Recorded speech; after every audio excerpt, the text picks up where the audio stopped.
at online service, and we are so thankful again for another day na makapagpuri tayo sa Panginoon ng sama-sama. Even online, umaasa kami na patuloy nating mararamdaman yung presensya ng ating Panginoon sa umagang ito. And of course, ayan, bago tayo magsimula, sama-sama tayo magpurit, umawit ng may kagalakan sa ating Panginoon. So, paunahan po tayo ni Ricky para sa ating praise and worship.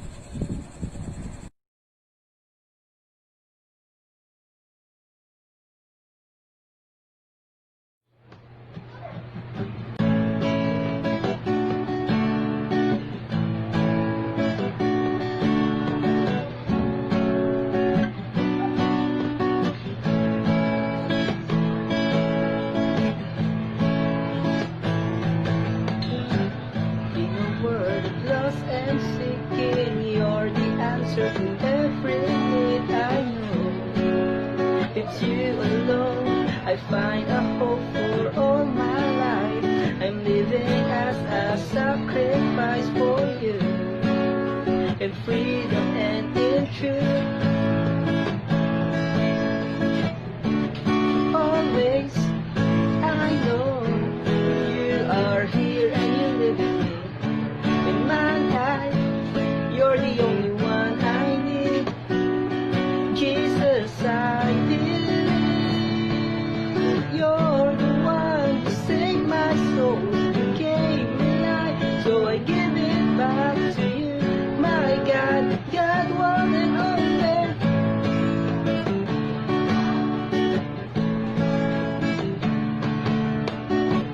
Now stand in your salvation, I keep the faith and I fix my life on you.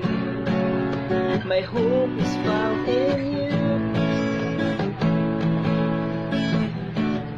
Always I know you are here and you live with me in my life. You're the only one I need. Jesus, I believe you're the one who saved my soul. You gave me life, so I give it back to you. My God, God, one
can it be that you might die for me?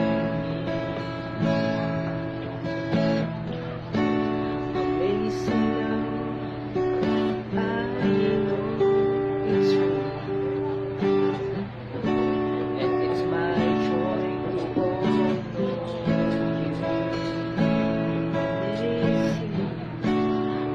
Amazing love, how can it be that you might die for me?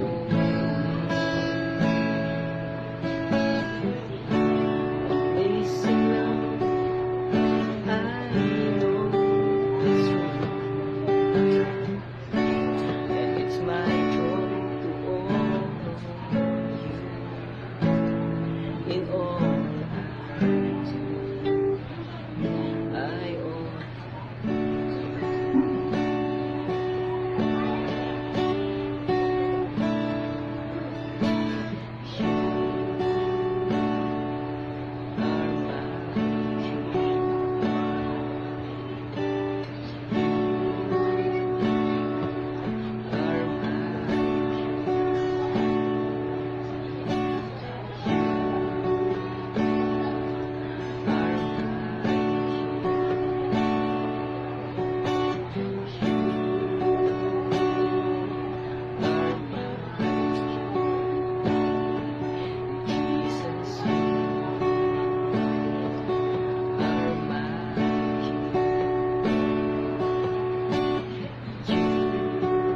I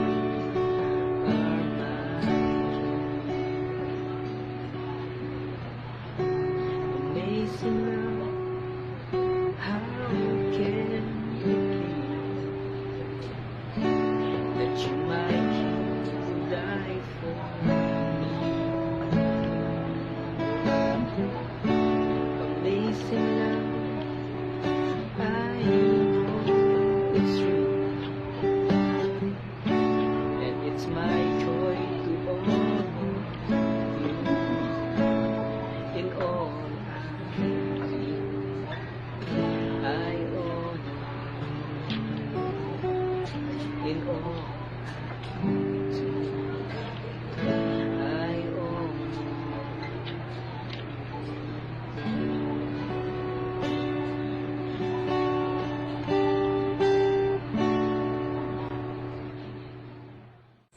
Thank you so much, Brother Ricky, for leading our praise and worship, and hoping na pagpala po tayong lahat. And in-encourage po namin lahat na patuloy na magpuri sa Panginoon even during your first personal devotion. And now we are going to hear our Word of God. So, pangunahan po tayo ni Pastor Don. Noong mga nakaraan po, natapos na po tayo sa ating Faith and Hope series. Ngayon po ay nasa Love series na po tayo. So, pagpalain po ng Panginoon ang kanyang mga salita. Sa pong mapagpalang araw sa ating lahat, tayo po ay lumako sa salita ng Panginoon. Bago po ang lahat, tayo manalangin. Ama namin, sumasalangit ka sa may ng pangalan mo. Pagpalain ang araw na ito, Panginoon, at patuloy niyo aming samahan. Patuloy kayong kumilos, patuloy kayong bago sa aming mga buhay. Samahan niyo nga po kami sa aming pag-aaral at kayong patuloy na sumaliksik ng aming mga puso at patuloy niyo pong ipaunawa sa amin ang inyong salita. Mangusap ka, Panginoon, at patuloy kang manguna sa aming gawain. Patuloy niyo pagpalain ang bawat isa at ang aming mga pamilya. Nasa man kami ngayon sa oras nito, anumang sitwasyon ng aming buhay, at patuloy niyo kami samahan, Panginoon. Salamat po. Ito ang aming dalangin sa pangalan ni Jesus. Lahat po ay magsabi na Amen.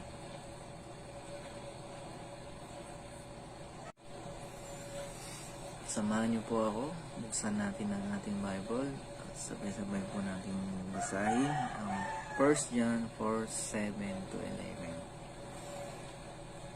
Mga minamahal, mag-ibigan tayo sapagkat mula sa Diyos ang pag-ibig.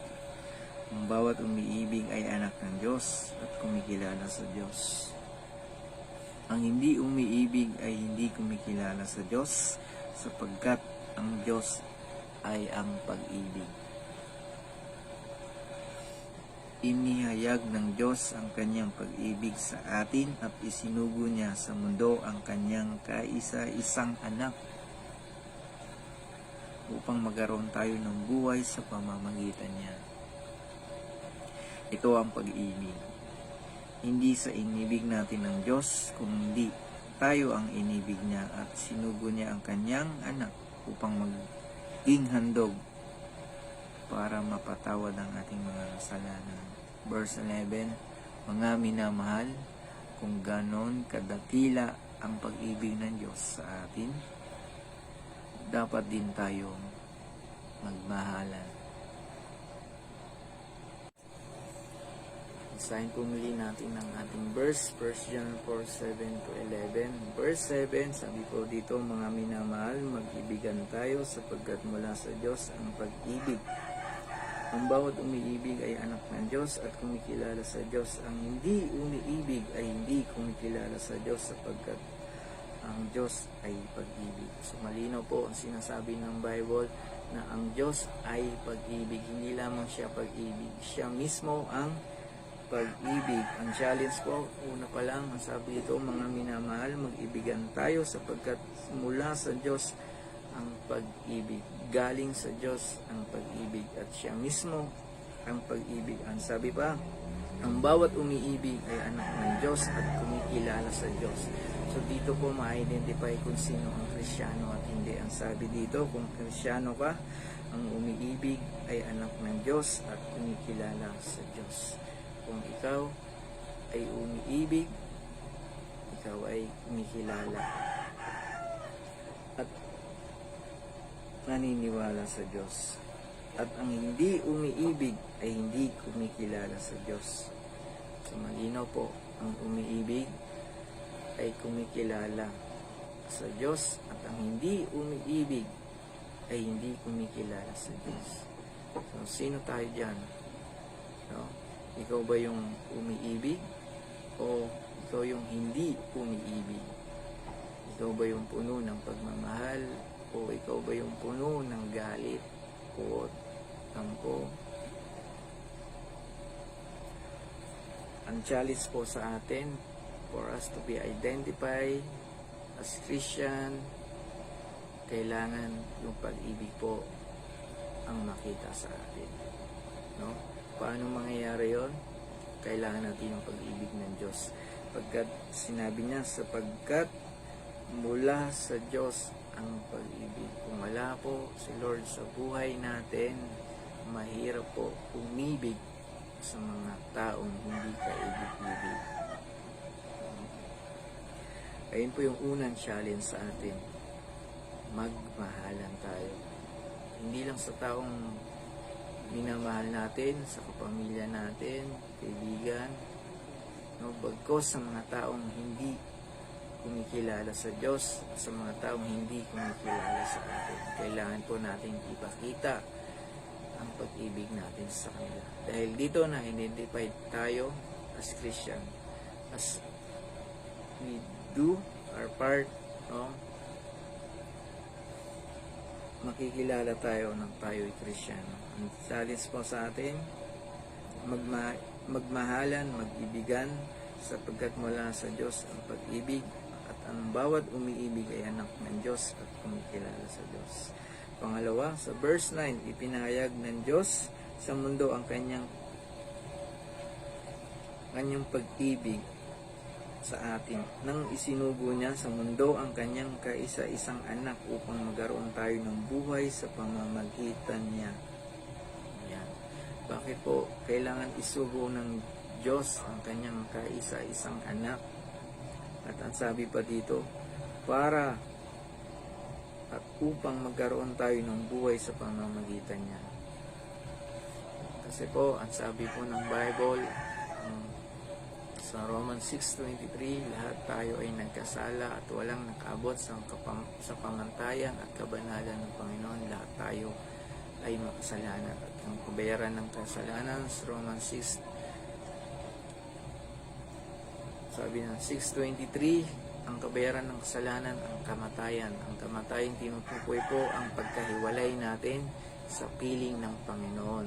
No? After death in this earth, we will face the Lord individually, and kung wala tayong relasyon sa Panginoon, wala tayong koneksyon sa Kanya, tayo po ay ihihiwalay sa Kanya, no? After death. Ayun po ang sinasabi ng Bible sa atin. Kaya ang sabi niya rito, inihayag ng Diyos ang Kanyang pag-ibig sa atin nang isinugo niya sa mundo ang Kanyang kaisa-isang anak upang magkaroon ng tayo ng buhay sa pamamagitan niya. Gaya din sinabi ng 1 John 3:16, gayon na lamang ang pag-ibig ng Diyos sa sanlibutan. No, sa sanlibutan po, sa lahat ng tao, sa banal, sa makasalanan, sa may ngipin o wala, lahat po, bata, matanda, no, ay iniibig ng Diyos. Kaya po siya, no, nagsugo ng kanyang kaisa-isang anak para tayo magkaroon ng buhay sa pamamagitan niya. Dahil kung wala po si Kristo, wala pong buhay, no, after this life, no, impyerno po ang pupuntahan natin. Ayan ang sinasabi ng Bible. Hindi natin makakasama ang Diyos, mahihiwalay tayo sa Kanya. At ayaw ng Diyos na mahiwalay tayo sa Kanya. Kaya ito ang Kanyang ginawa. Ito ang pag-ibig, hindi sa inibig natin ng Diyos, kundi tayo ang inibig niya at sinugo niya ang Kanyang anak upang maging handog para mapatawad ang nating kasalanan. Ayan po. Una, magkaroon tayo ng buhay sa pamamagitan ni Kristo.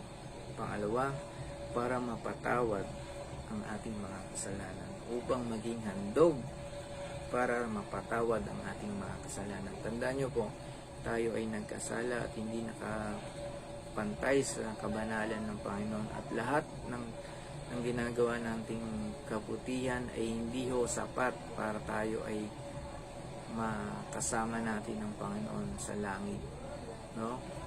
After death in this earth. Ang challenge po sa atin, no, tanggapin si Kristo bilang Panginoon at tagapagligtas natin. No, siya lamang ang tanging handog na nagbibigay ng kapatawaran sa mga kasalanan. Kung tayo po ay hindi po sapat, tanging si Kristo lamang ang nakagawa ng lahat para sa atin. Dahil siya lamang ang banal sa harapan ng Diyos, siya lamang ang karapat-dapat para maging handog para sa ating mga kasalanan. So, hindi sapat ng pagiging mabuti, pagiging mabuting tao, no? Ang kailangan po natin ay maging Kristyano sa loob at sa labas ng ating pagkatao. Magkaroon ng relasyon sa Panginoong Diyos, kay Kristo.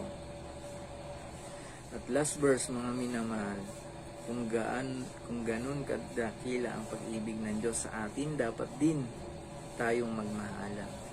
No? Tandaan nyo, gayon na lamang ang pag-ibig ng Diyos, kaya gayon din ang hamon niya sa atin. Mahalin natin ang mga taong hindi kaibig-ibig gaya ng kanyang ginawa. Sinakripisyo niya ang kanyang sarili, hinali ang kanyang sariling buhay para mapatawad ang ating mga kasalanan. Kung nagawa po ng Diyos, ayun din yung challenge sa atin. No? Hindi tayo Diyos, pero kailangan po natin gawin. Paano yung mangyayari sa tulong at habag awa ng Panginoon, no? Sa tulong niya at sa pamamagitan natin at pag-alaw natin na kumilos ang Panginoon, mapapatawad po natin yung mga taong nagkasala sa atin, mga nakasakit sa atin, kinagalitan natin, mga nakaaway natin.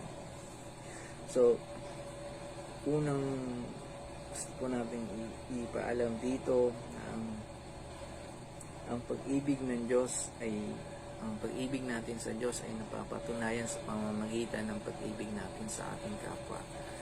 No? Sabi dito, ang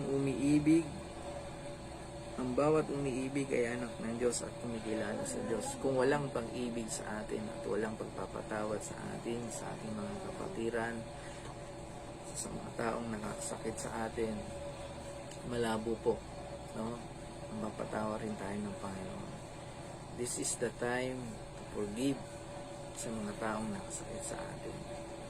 This is the time to surrender to our God ang lahat ng hinanakit natin sa mga taong nakasakit sa atin. No? Let God do His will. Let God do His part. And do your part also, to surrender everything to God. Ayun lang po ang challenge sa atin. So, verse 11, mga minamahal, kung ganun kadakila ang pag-ibig ng Diyos sa atin, gayon din ang dapat natin gawin, magmahalan. And sabi po sa verse 19, tayo umiibig sapagkat ang Diyos ang unang umibig sa atin.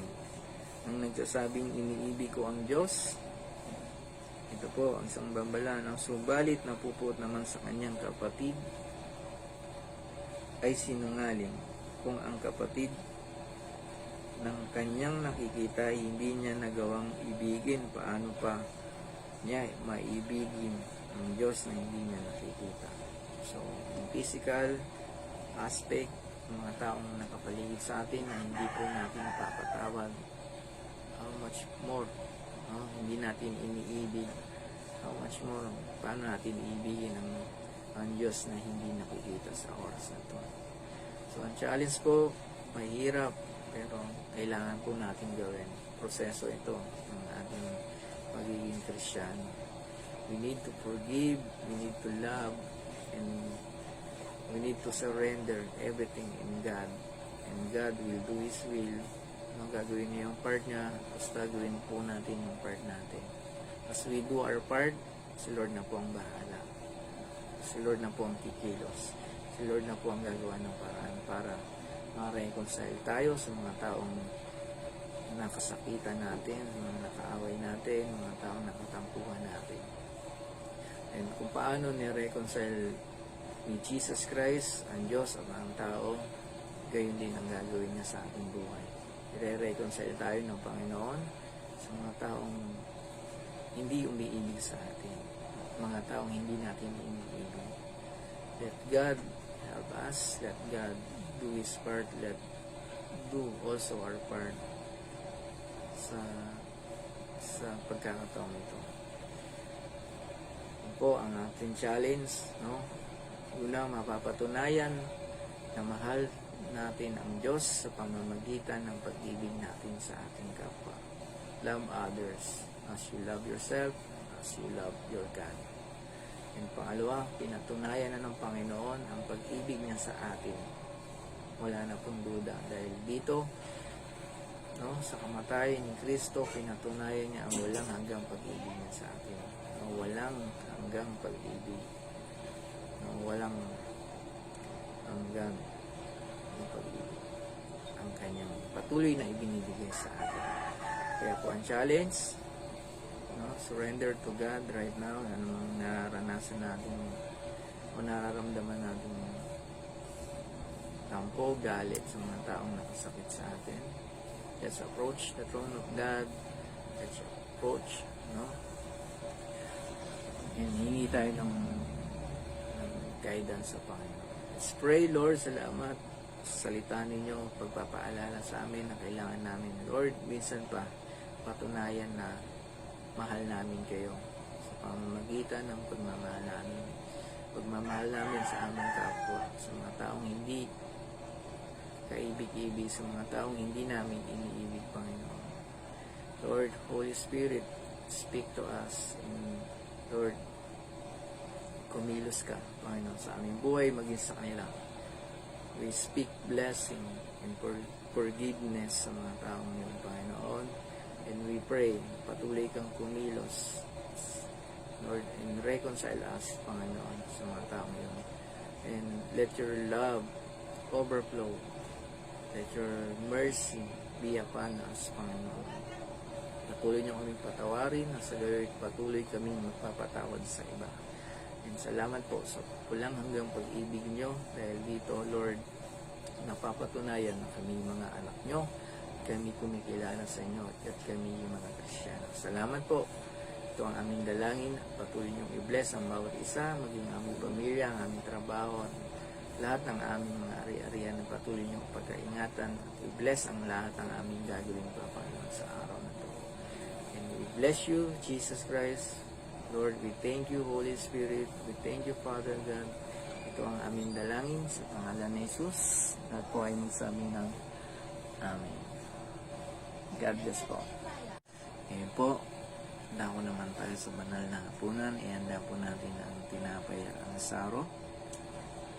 Mga ng Panginoon ay isang taimtim ng pagpapahayag ng kamatay ng Panginoon hanggang sa kanyang muling pagparito. Isang paalala sa kagandahang loob ng Diyos sa pamamagitan ng kanyang mabiyayang pagpapatawad sa ating mga kasalanan. Ito'y hindi lamang isang ritual na ginagawa ng Iglesia, kundi ito'y isang pagsunod sa utos ni Jesucristo ng ating Panginoon. Hindi nito napapatawad ang ating mga kasalanan, subalit sinasalamin nito ang bagong tipan ng pakikipag-ugnayan natin sa Diyos sa pamamagitan ng kamatayan ni Jesus sa krus ng Kalbaryo. Ito rin ay isang mahalagang pagpapakita ng ating pagkikipag-isa sa katawan ni Kristo, ang Iglesia. Ang babala ni Pablo ay nagsisilbing paalala sa atin na ang hapag ng Panginoon ay isang gawaing pinag-iisa. Hindi pinagbabahagi-bahagi ang mga mananampalataya kay Kristo.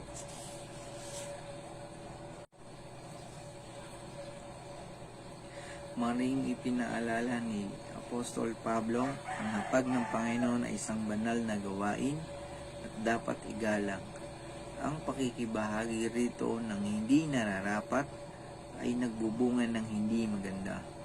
Ang hindi nararapat ng pagtanggap at pag-inom ng mga elemento ay isang kasalanan sa katawan at dugo ng ating Panginoong Hesus. Dahil dito, kinakailangan natin saliksikin nating mabuti ang ating mga puso upang matiyak ng buong kamalayan na tayo'y karapat-dapat sumalo ng banal na hapunan. Manatili po tayong manahimik ng sandali at tayo'y manalangin. At sa oras na to ay saliksikin po natin ang ating mga puso at hingin ang kapatawaran ng Panginoon sa bawat kasalanan na ating nagawa.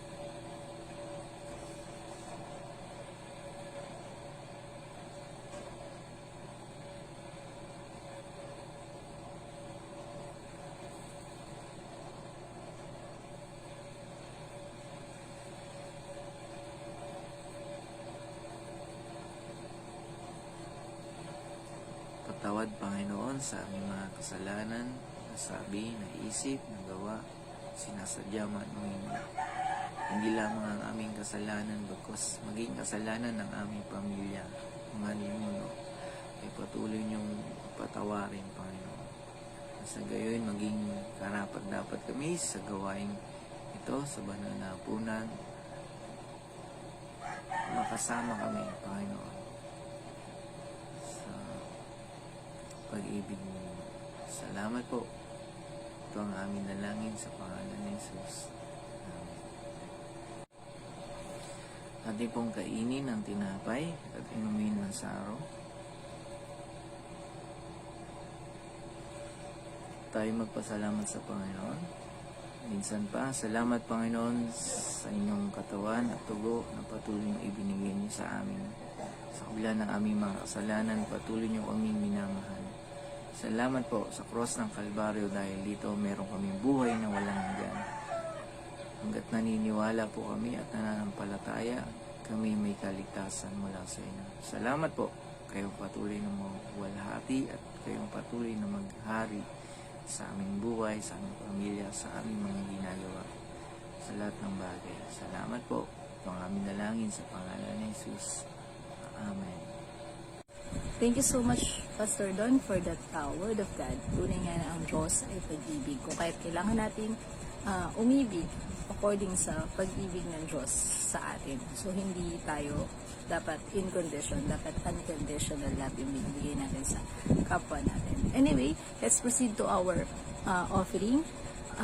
In-encourage po namin yung lahat na patuloy na magbigay po ng ating tithes and offering because this is a way upang tayo po ay mapagpala ng ating Panginoon. This is also a way of worshiping our Lord and honoring our Lord through our tithes and offering. So, we are praying na ang lahat sa atin ay patuloy na pagpalain ng Panginoon at ibalik ng Diyos ang bawat sentimo na sa inyo at sa inyong pamilya ng siksik, lilig at umaak. Ganun din po sa hindi na kaya na magkaloob na may ang pagpapala ng Diyos ay sumayin inyo and He will give you of course the ability and opportunity to share yung or to give your tithes and offering. So, God bless you and see you next Sunday everyone.